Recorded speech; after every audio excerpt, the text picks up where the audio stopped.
Hi, my name is Sherman Ewing. I am a New York City dog walker and owner of Club Pet NYC. Hey, Barney! Who's that? It's not just a dog. There's nothing that beats doing a job right. The dogs are really, really great, but the people are too. I really, really like the people that I work for. After college, I was, your typical struggling actor, musician, and looking for a gig. I became friends with a dog walker who was a young artist from Ireland, and she, when she moved back to Ireland, she gave me her clients. A lot of this has happened by luck. I often say, like, if I planned it, there's no way it would have turned out as well as it has. We're going to pick up the barnacle, and then we're going to go get his buddy Woody, and then we'll go on with Bugs, and that'll be sort of the first loop. This is the key ring. The New York City key ring. Sometimes if you see a perspective, like someone walking with a puppy, this is kind of like your badge that says, I am your potential dog walker. A lot of them are color-coded. Obviously, for obvious reasons, this is New York City. We don't write addresses and apartment numbers on keys. There we go.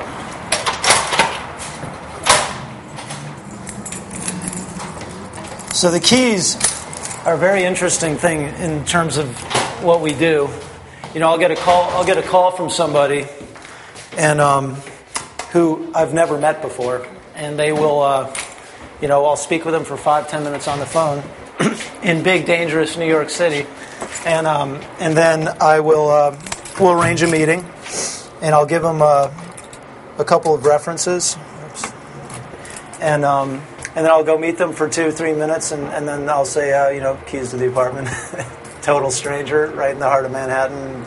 And most of the time, they just don't even think about it. Not even miss a beat. They just give you the keys, and off you go, And there's people I've met once, and I won't see them again for a year. And here we are. Our first victim of the day, Barnacle. Hey, Barney. Hey, pal. Hey, let's go, pal. Hey, Barney, who's that? Barnekins. Hey, Barnekins, come here, buddy. Let's go for a walk. Let's go see Jono. Hey, bud. Yeah. Hey. Barnacles. Let's go, bud. He's ready to go. For the most part, people are not home. So my boss is a four-legged dog, but you are walking into people's worlds, and so you do see so many different little worlds inside the city, and you become a part of the household. I mean, I have one customer who jokingly calls up and he says, first thing he says is let me get this straight, am I a client or am I a friend? And part of what we try to do is not only walk the dog, but also, do some training. If a dog has a trainer, we reinforce what the trainer's doing. In a lot of cases, that's as simple as just when you get to a crosswalk, making all the dogs sit until the light changes, and then we walk. We don't ever try to make the light, if you will. It's like there's no reason to rush. The next dog we're picking up is Woody, and Woody is. Come on, Barney, let's go. Let's go get Woody.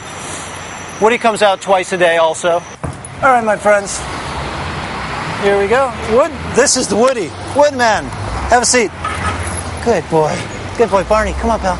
Let's go. And then now we're going to go get Bugs. All right, hold on. Hold on, bud. And Bugs. Bugs. Come here, pal. Bugs. Let's go. Sit. Sit. Barney, sit. Come on. Let's go, Wood. I used to always say if I got the call for a music thing or an acting thing, I'd get up and walk.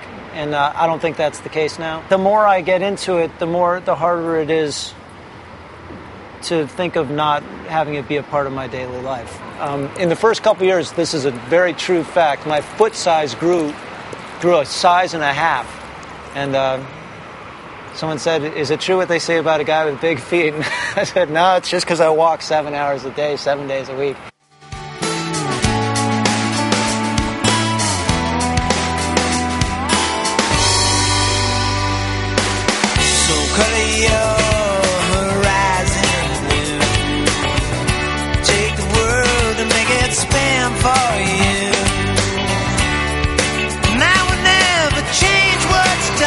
Let's go. Come on.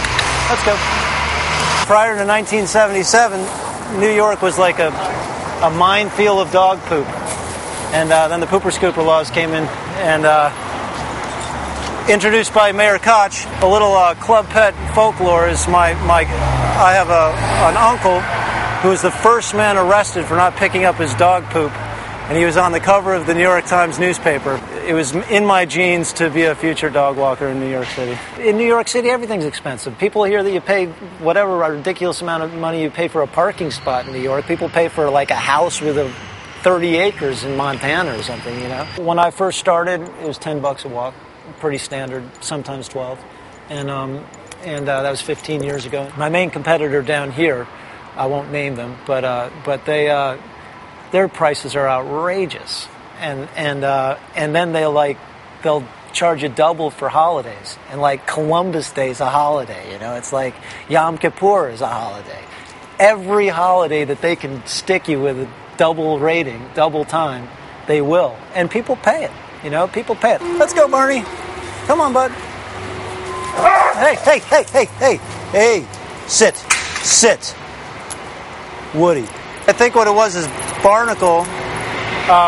I think is a little anxious, and Woody is another male dog, and it was a little bit of a, like, you know, he got a little close to Woody got a little bit, you know, bugged out. It's really important that the dogs understand their relationship with me, and if they do, Barnacle, sit, good boy, then, you know, then they respond to that, and if they don't, then, you know, you're in for a long afternoon. If you have one too many dogs in your day, then a very good and fun job becomes a very stressful job because it's just too much. The thought being that if the person who's working, doing the dog walks is happy, then the dogs will be happy. And if the dogs are happy, then the owner's happy. And if the owner's happy, then me, the business owner's happy.